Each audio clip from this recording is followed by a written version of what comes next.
नमस्कार, स्वागत है आप सभी का। तो हम JNU MA हिंदी का सॉल्व पेपर डिस्कस कर रहे हैं और क्वेश्चन नंबर 1 से 70 तक हमने डिस्कस कर लिया है विस्तार में फ्रेंड्स।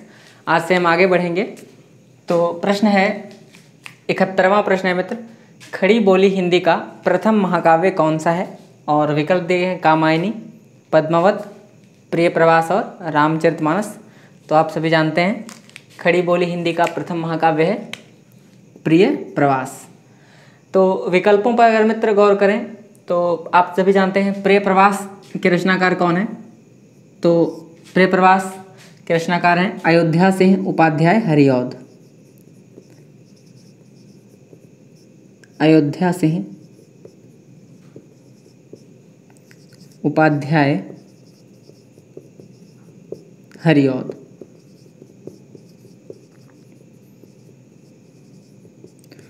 प्रिय प्रवास का प्रकाशन वर्ष है मित्र 1914। इसका भी हम स्मरण रखेंगे 1914 ईस्वी इसका प्रकाशन वर्ष है। कभी कभी परीक्षाओं में सर्गों से भी प्रश्न पूछ लिए जाते हैं। तो प्रिय प्रवास में 17 सर्ग हैं और प्रिय प्रवास में जो है मित्र हरिऔध जी ने राधा के लोक हितकारिणी चरित्र का वर्णन किया है। ठीक है, तो प्रिय प्रवास में राधा के लोक हितकारिणी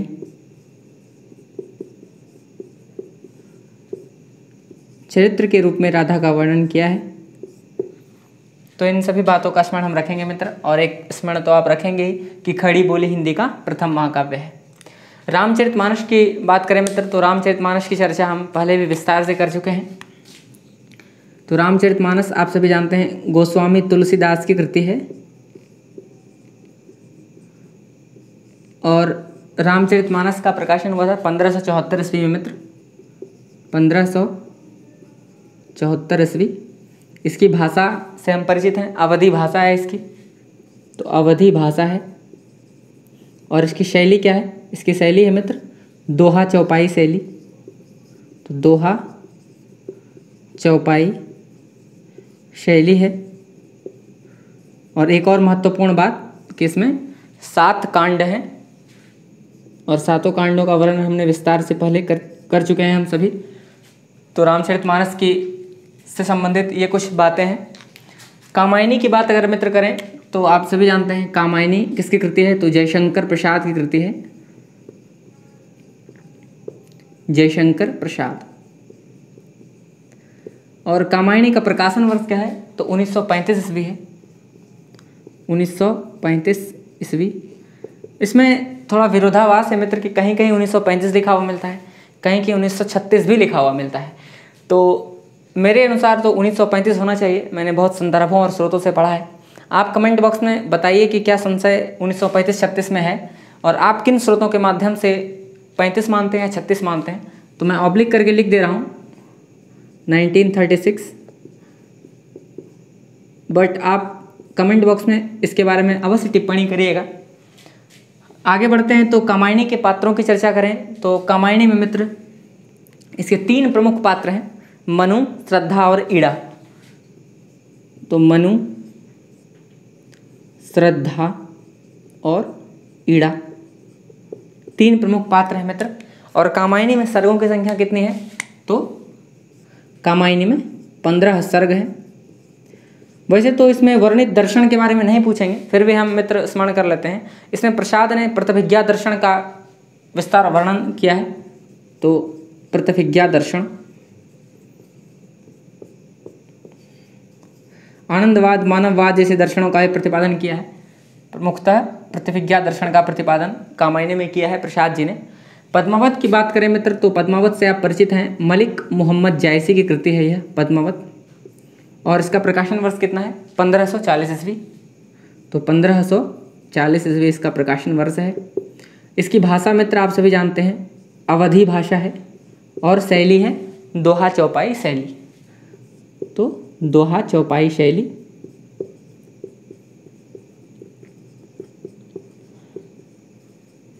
और इसमें जो है आप सभी जानते हैं राजा रत्नसेन और इसकी जो नायिका है पद्मिनी, उसके प्रेम कथा का वर्णन है। तो इसके जो नायक हैं वो हैं रत्नसेन और नायिका कौन है? रानी पद्मिनी। तो इसका स्मरण रखेंगे हम मित्र। और इन्हीं के प्रेम कथा का वर्णन जयसी जी ने किया है इसमें। तो चलिए मित्र बढ़ते हैं अगले प्रश्न की ओर।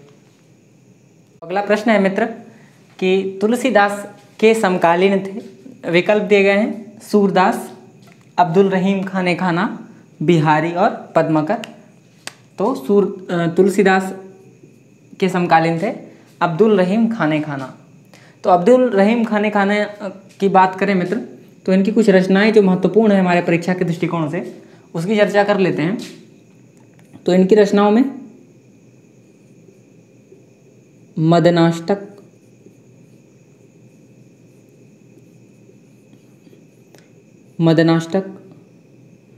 बरवय रामायण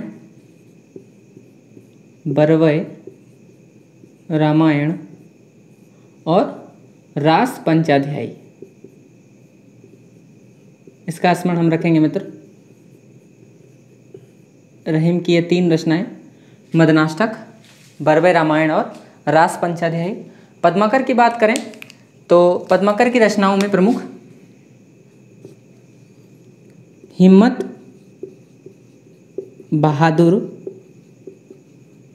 विरुदावली,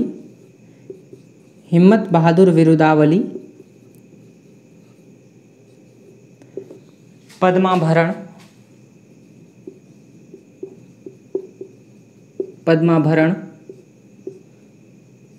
जगद विनोद और यमुना लहरी।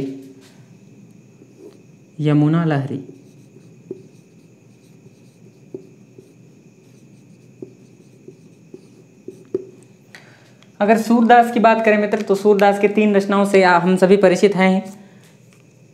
तो सूरदास की रचनाओं में आप सभी जानते ही हैं सूरसागर,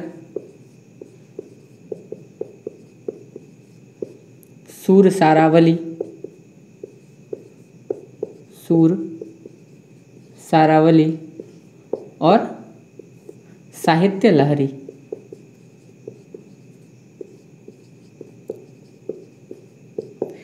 बिहारी की बात करें मित्र, तो इनकी एकमात्र कृति बिहारी शतसई, और हम जानते हैं ये रीति काल के रीति सिद्ध धारा के कवि हैं। और बिहारी शतसई के बारे में जानते हैं हम मित्र कि इसमें 719 दोहे हैं और इसकी भाषा क्या है मित्र? ब्रज भाषा में लिखी गई है। तुलसीदास की चर्चा हम पहले कर चुके हैं। तो तुलसीदास के बचपन का नाम आप सभी जानते हैं राम बोला, इनके बचपन का नाम था। और इनके गुरु का नाम क्या था? नरहरि दास। और इनकी प्रमुख रचनाओं की चर्चा हम सभी कर चुके हैं, जिसमें रामचरितमानस, विनय पत्रिका,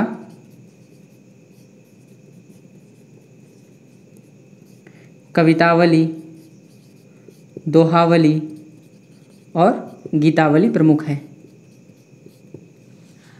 तो इस प्रश्न का विस्तार इतना पर्याप्त है मित्र। तो चलिए बढ़ते हैं अगले प्रश्न की ओर। अगला प्रश्न है मित्र कि हिंदी में भ्रमर गीत परंपरा के प्रवर्तक हैं।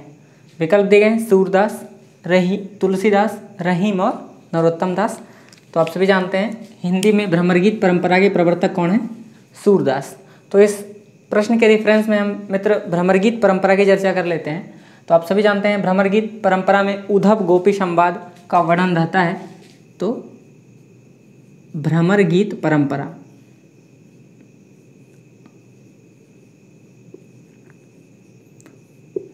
वैसे तो कुछ विद्वान मानते हैं कि इस परंपरा की शुरुआत जो है मैथिल कोकिल विद्यापति के पदों में मिलती है। तो प्रारंभ जो है मैथिल कोकिल विद्यापति के पदों में मिलती है, परंतु इसकी विधिवत शुरुआत जो है भ्रमर गीत परंपरा की विधिवत शुरुआत सूरदास ने की थी। इसलिए इसको हिंदी में इनको भ्रमर गीत परंपरा का प्रवर्तक माना जाता है। भ्रमर गीत परंपरा के कुछ महत्वपूर्ण कृतियों की चर्चा कर लेंगे मित्र।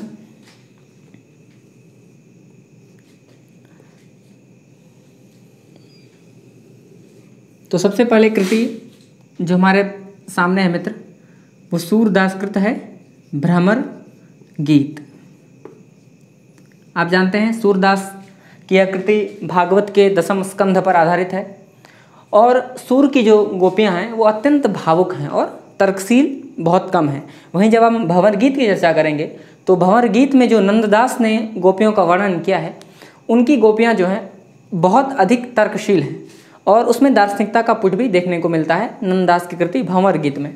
परंतु जब भ्रमर गीत की चर्चा करते हैं तो भ्रमर गीत रचना सर्वप्रथम किसकी है मित्र? तो सूरदास की कृति है और यह आप सभी जानते हैं भागवत के 10वें स्कंध पर आधारित है, स्कंध पर आधारित है। और इसी के अंश का संपादन, सूरदास की रचना का अंश का संपादन आप जानते हैं भ्रमर गीत सार नाम से आचार्य रामचंद्र शुक्ल ने किया था। तो यहाँ पर हम उनका स्मरण कर लेते हैं, भ्रमर गीत सार, इसका संपादन आचार्य रामचंद्र शुक्ल ने किया था। आप सभी परिचित हैं आचार्य शुक्ल। और एक और चर्चा हमने की कि सूरदास की जो गोपियां हैं मित्र, वह भावुक अधिक हैं, तर्कशील कम है। तो तर्क कम, ठीक है मित्र। अगली रचना जो है वह है भंवर गीत। भंवर गीत, और भंवर गीत आप सभी जानते हैं किसकी कृति है? तो नंददास की कृति है भंवर गीत, नंददास। और आप सभी जानते हैं इसमें दार्शनिकता का पुट है, दार्शनिकता का पुट।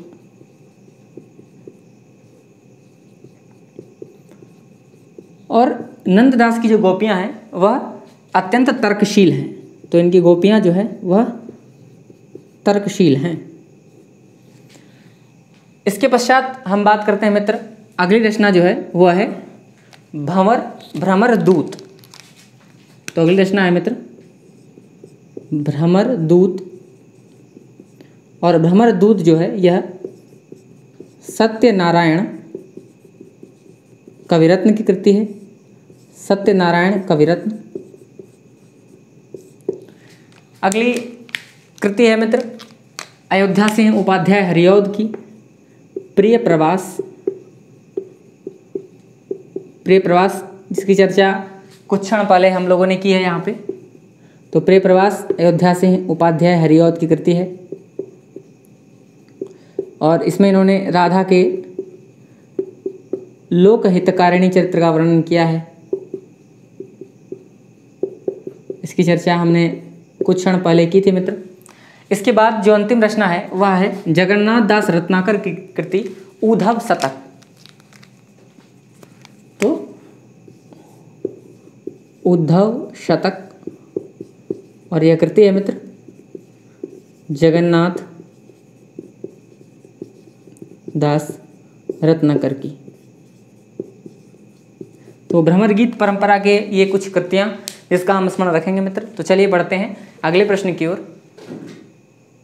अगला प्रश्न है कि गोरी सोवे सेज पर मुख पर डारे केस किसने कहा? और विकल्प दिए गए हैं अब्दुल रहमान, रहीम, अमीर खुसरो और रस खान। तो आप अभी से जानते हैं यह अमीर खुसरो ने कहा। तो अमीर खुसरो के बारे में हम पहले चर्चा कर चुके हैं मित्र।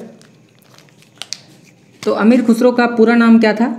अमीर खुसरो का पूरा नाम था अबुल हसन। पूरा नाम है इनका अबुल हसन यमीनुद्दीन, अबुल हसन यमुनुद्दीन अमीर खुसरो।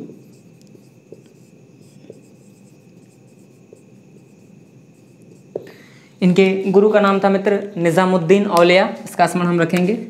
तो इनके गुरु थे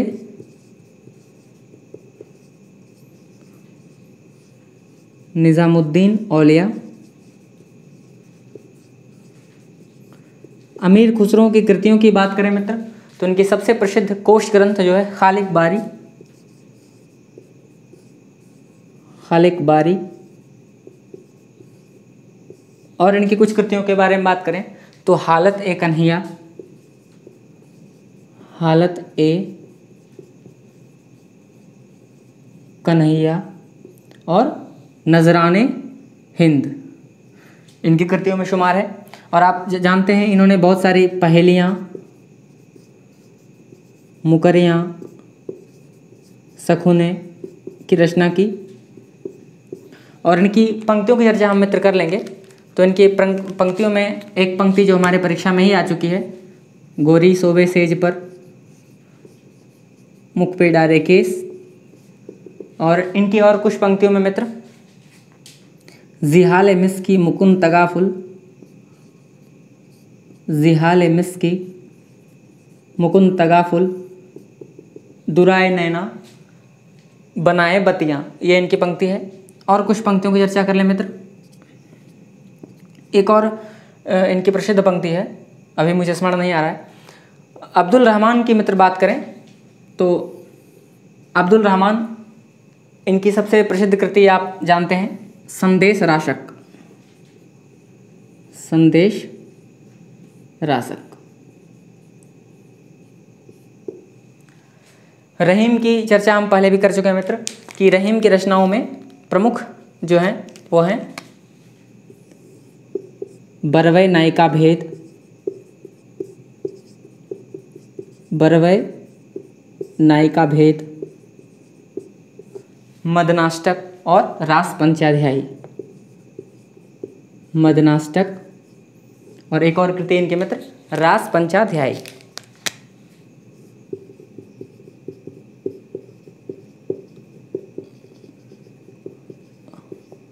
रास पंचाध्यायी। रसखान की बात करें तो आप जानते हैं कृष्ण भक्ति परंपरा के मुस्लिम कवि हैं रसखान। और रसखान की कृतियों में बाल लीला, रास लीला, प्रेम वाटिका और सुजान रसखान, ये सब रचनाएं रसखान की प्रमुख रचनाएं हैं मित्र, इसका हम स्मरण रखेंगे। और सबसे प्रसिद्ध इनकी प्रेम वाटिका है। तो चलिए बढ़ते हैं अगले प्रश्न की ओर। सत्र का अंतिम प्रश्न है मित्र कि कौन सा विकल्प सही नहीं है। और विकल्प दिए गए हैं, रुकोगी नहीं राधिका उषा प्रेमवदा, यारों का यार कृष्णा सोबती, मुझे चांद चाहिए अरुण कमल और कलिकथा वाया बाईपास अलका सारागवी। तो आप जानते हैं मुझे चांद चाहिए सुरेंद्र वर्मा की कृति है, तो सही उत्तर हो जाएगा विकल्प सी। तो मुझे चांद चाहिए सुरेंद्र वर्मा की कृति है। और इस कृति के लिए इनको साहित्य अकादमी पुरस्कार से भी सम्मानित किया गया है। तो साहित्य अकादमी पुरस्कार से सम्मानित किया गया है इनको। उषा प्रेमवदा के उपन्यासों की मित्र चर्चा कर लें संक्षेप में। तो उषा प्रेमवदा के उपन्यासों में एक रुकोगी नहीं राधिका जो बहुत महत्वपूर्ण है, और कुछ अन्य उपन्यासों में शेष यात्रा, और एक और इनका महत्वपूर्ण उपन्यास 55 खंभे लाल दीवारें। तो इसका स्मरण हम रखेंगे मित्र, 55 खंभे और लाल दीवारें।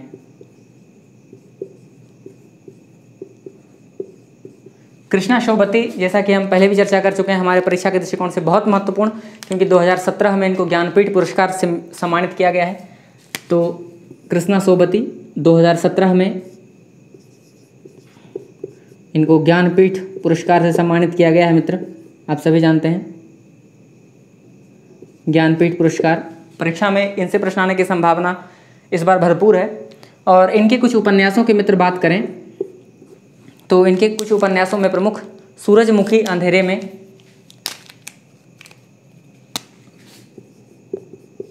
सूरजमुखी अंधेरे में,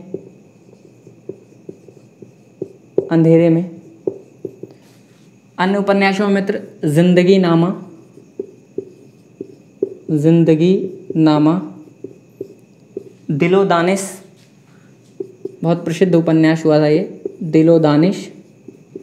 और एक और है जो बहुत प्रसिद्ध है, समय सरगम। इसका भी स्मरण हम रखेंगे मित्र, समय सरगम। और एक बात और जो स्मरण रखने की बात है कि कृष्णा सोबती को जिंदगी नामा के लिए साहित्य अकादमी पुरस्कार मिला था, तो हम स्मरण रखेंगे साहित्य अकादमी पुरस्कार से सम्मानित किया गया था इनके इस उपन्यास के लिए, जिंदगी नामा के लिए। तो अगर विकल्प डी पर विचार करें, अलका साराग्वी पर विचार करें मित्र, तो अलका साराग्वी को कलिकथा वाया बाईपास के लिए साहित्य अकादमी पुरस्कार से सम्मानित किया गया था। तो आप इस प्रश्न में देख रहे होंगे साहित्य अकादमी से ही प्रश्न परोक्ष रूप से पूछा गया है, उन्हीं कृतियों को उठाकर सीधे सीधे हमारी परीक्षा में पूछ लिया गया है। इसलिए साहित्य अकादमी पुरस्कार और ज्ञानपीठ पुरस्कार, व्यास सम्मान, सरस्वती सम्मान, तमाम जो भी पुरस्कार हिंदी साहित्य संबंधित है, इसका आप अच्छे से एक बार परीक्षा में देख लेंगे तो आपको 5-7 प्रश्न इसी सूची से मिल जाएंगे। तो साहित्य अकादमी पुरस्कार और ज्ञानपीठ पुरस्कार से संबंधित जितने भी रचनाएं हैं उसका हम स्मरण परीक्षा भवन में ज़रूर करके जाएंगे। परीक्षा से पहले हम इसकी अच्छे तरीके से इसका रिवीजन कर लेंगे। तो अलका साराग्वी की उपन्यासों की चर्चा करें मित्र, एक तो सबसे प्रसिद्ध उपन्यास कलिकथा वाया बाईपास, और इनके उपन्यासों में सबसे प्रसिद्ध शेष कादम्बरी, इसका स्मरण आप रखेंगे मित्र, शेष कादम्बरी, और कोई बात नहीं, कोई बात नहीं, और इनका और एक और उपन्यास जिसकी चर्चा हम कर सकते हैं, एक ब्रेक के बाद। तो ब्रेक के बाद, एक ब्रेक के बाद। तो ये प्रश्नों का विस्तार था मित्र। तो चलिए आज का सत्र यहीं पर समाप्त करते हैं। परीक्षा की तिथि लगातार बढ़ रही है, आप नोटिफिकेशन पर आपकी नज़र तो होगी, क्योंकि जैसा आप देख रहे हैं कि एनटीए ने नेट की परीक्षा को स्थगित कर दिया है और सितंबर के बाद ही सितंबर के आसपास परीक्षा होने की संभावना है। और एनटीए नेट की परीक्षा लेती है तो हमारी जेएनयू की परीक्षा भी वही लेगी, तो संभावना है कि अगस्त भी हमें पूरा मिल जाए, क्योंकि अभी लॉकडाउन चल रहा है और लगातार ग्राफ बढ़ते जा रहे हैं, कोरोना वायरस के ग्राफ जो है स्टेट में बढ़ते जा रहे हैं। तो आप अच्छे तरीके से अभी तैयारी करें, संयोगवश हमें समय मिला है, इसका हम सदुपयोग करेंगे और सकारात्मक ऊर्जा लगाएंगे। अब जो समय है मित्र, हम अधिक से अधिक एमसीक्यू सॉल्व करें। अब वो समय आ गया है कि अब हम थ्योरेटिकल चीज़ों से थोड़ा सा उनसे रिवीजन करें, और अधिक से अधिक आप एमसीक्यू जितना सॉल्व करेंगे उतना आपके लिए अधिक लाभकारी होगा। वैसे मैं आपके लिए एक अलग से सत्र लाऊंगा कि अब अंतिम दिनों की हमारी रणनीति क्या हो, अंतिम 30-40 दिनों की। अगर आप चाहेंगे तो हम उस पर भी एक वीडियो लेकर आएंगे, जिसमें हमें विस्तार से आपको सिलेबस और इस जो प्रीवियस ईयर पेपर हम डिस्कस कर रहे हैं उसमें सेगमेंट वाइज मैं आपको बता दूंगा कि इस सेगमेंट पे आपको अधिक जोर देना है और इन सेगमेंट पर आप ऊपर दे के फ्लिप करते हुए चल सकते हैं। तो अगर आप चाहेंगे तो एक सत्र हम अलग से रखेंगे उसके लिए। तो चलिए मित्र, आज के लिए इतना ही। आप तैयारी करते रहें, समय मिला है, समय का भरपूर सदुपयोग करिए। नमस्कार।